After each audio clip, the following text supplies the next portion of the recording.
Hello investors, I welcome you all to APM stock analysis. आज market लाल निशान पर ख़त्म हुआ। देखा जाए तो हर सेक्टर में लगभग इस लाल निशान का प्रभाव देखा जा सकता है।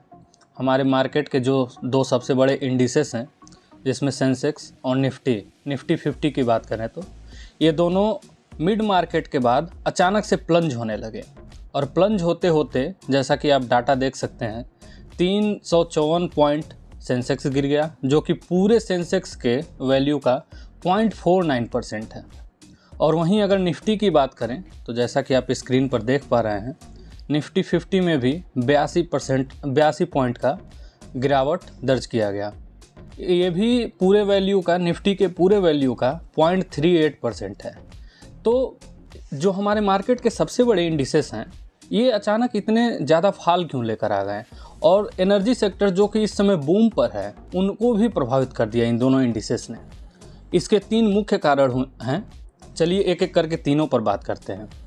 तो जो सबसे पहला कारण है वो आप इस आर्टिकल में देख सकते हैं कि चाइना का जो स्टॉक मार्केट का इंडेक्स है, जिसे हम CSI 1000 इंडेक्स बोलते हैं, वो बहुत ही प्रेशर में है। जैसा कि आप देख पा रहे हैं, China CSI 1000 index, which had been under pressure for some time, fell over 8% within hours। 8%। अभी तो हमारे मार्केट का 0.5% ही गिरा है। अगर सेंसेक्स की बात करें तो इतना हाहाकार मच गया मार्केट में। तो सोचिए चाइना के मार्केट पर क्या फ़र्क पड़ा होगा, 8%। तो ये जो 8% का फॉल है, ये हमारे मार्केट पर भी बहुत ज़्यादा असर डालता है। पूरे ग्लोब में किसी भी मार्केट में अगर कोई सिग्निफिकेंट फॉल आता है तो वो हमारे भी मार्केट को ज़रूर ही अफेक्ट करेगा, क्योंकि हमारा भी मार्केट FII से अछूता नहीं है। FII बहुत ही सिग्निफिकेंट मात्रा में है। वहीं अगर बात करें दूसरे कारण की, तो आप देख सकते हैं, ये तो पहले डेटा ही है जो कि हमने आपको बता दिया। साथ ही इसने ये भी बताया है कि आज के मार्केट में लूजर्स कौन कौन से हैं। अब आइए बात करते हैं दूसरे कारण की। तो आप देख सकते हैं फिर वही डेटा जो हमने आपको बताया, और सेक्टोरल बेसिस पे बात करें तो bank, consumer durables, stocks tracked indices, मतलब कि मेन स्टॉक्स जो फॉल हुए हैं वो कौन से हैं।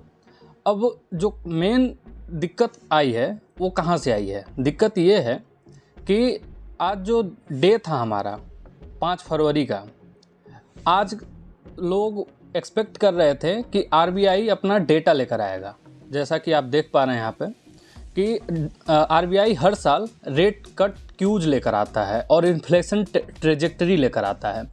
तो मिड मार्केट के बाद लोग एक्सपेक्ट कर रहे थे कि RBI आज डेटा लेकर आएगा। अब बात करते हैं RBI इस डेटा से क्या पब्लिश करता है।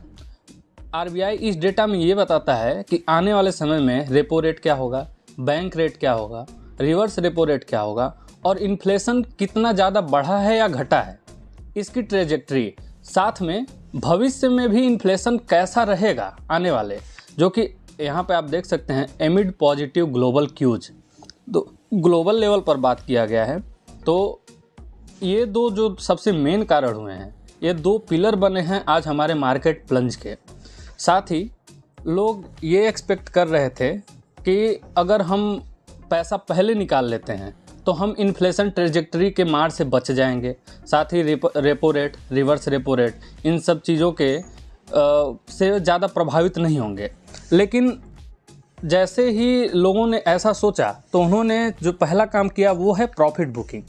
लोगों ने जिस शेयर में पैसा लगा रखा था, अगर उस शेयर में उनको प्रॉफिट हो रहा था तो उन्होंने फटाफट बेचना चालू कर दिया। बिकवाली इतनी ज़्यादा हो गई कि वो पूरे मार्केट को अफेक्ट कर गई। अब सुबह के सेशन में अगर आपने जैसा देखा होगा, अगर आप एक एक्टिव इन्वेस्टर हैं तो आपने देखा होगा कि मार्केट ठीक ठाक काम कर रहा था, कोई सिग्निफिकेंट इसमें बदलाव नहीं था। लेकिन जैसे ही मिड मार्केट के बाद का समय चालू हुआ, मार्केट बहुत ही ज़्यादा गिरने लगा और 82 पॉइंट गिर गया। निफ्टी की बात करें तो वहीं सेंसेक्स में हमने जैसे आपको दिखाया, सेंसेक्स में भी बहुत ही ज़्यादा बिकवाली देखने को मिली। सेंसेक्स में भी बहुत ज़्यादा फॉल देखने को मिला।